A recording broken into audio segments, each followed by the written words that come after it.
Tahu nggak sih bahwa orang sukses dan orang gagal itu ternyata ada polanya loh. Coba kita lihat, kira-kira kamu termasuk yang mana?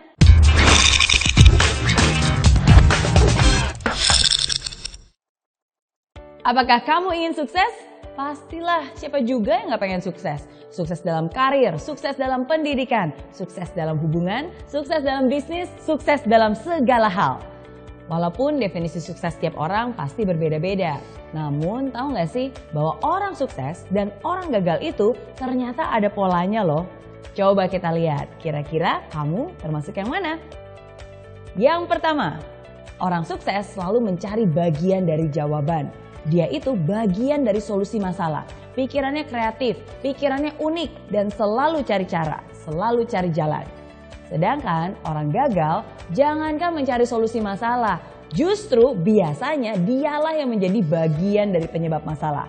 Bikin problem, bikin runyam, bikin keributan. Hal kedua, orang sukses selalu mau belajar. Mereka terbuka terhadap segala macam informasi baru dan mereka itu mau menyerap bagaikan spons. Orang gagal biasanya mereka merasa sudah pintar. Ya, merasa sok pintar, nggak butuh informasi. Ya, udah tahu. Itu tuh yang biasanya selalu keluar dari mulut mereka. Gak heran kan, kebanyakan orang macam ini justru berpikiran sempit karena segala informasi bukannya terserap, malah terpental sama mereka.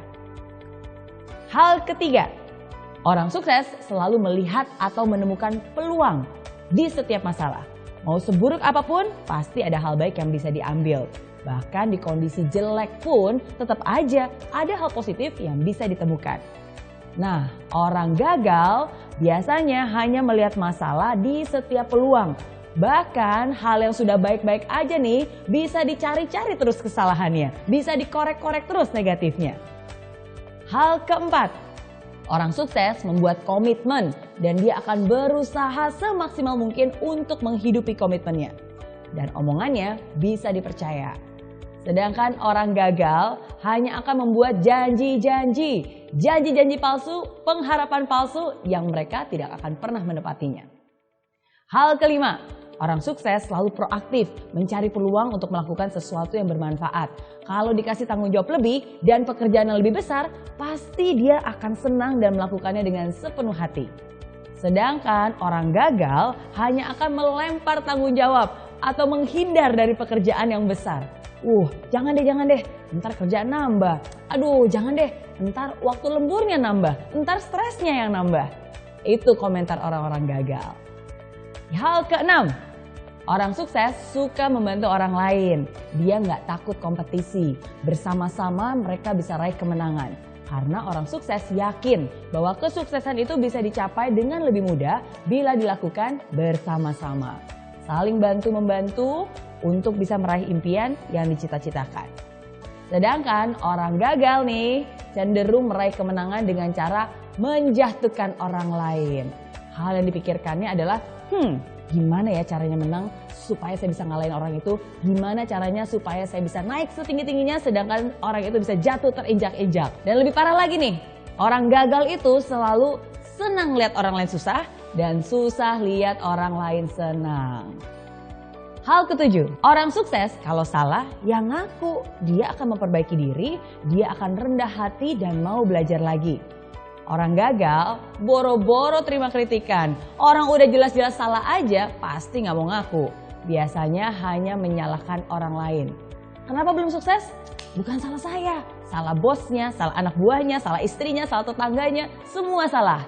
Kecuali dirinya sendiri. Itu ciri orang gagal. Nah, itu dia bedanya kebiasaan orang sukses dan orang gagal.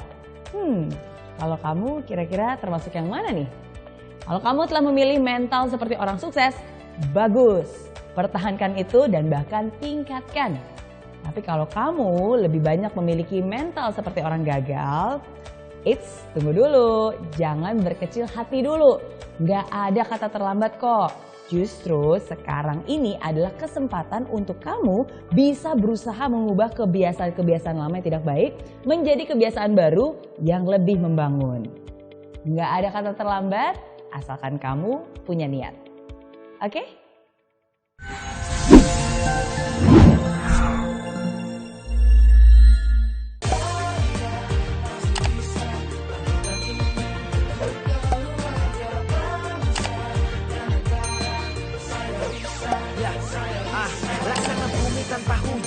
hidup tanpa tujuan, kering dan mati tanpa hijaunya tumbuhan. Demikian kalau mimpi tak kunjung terjadi.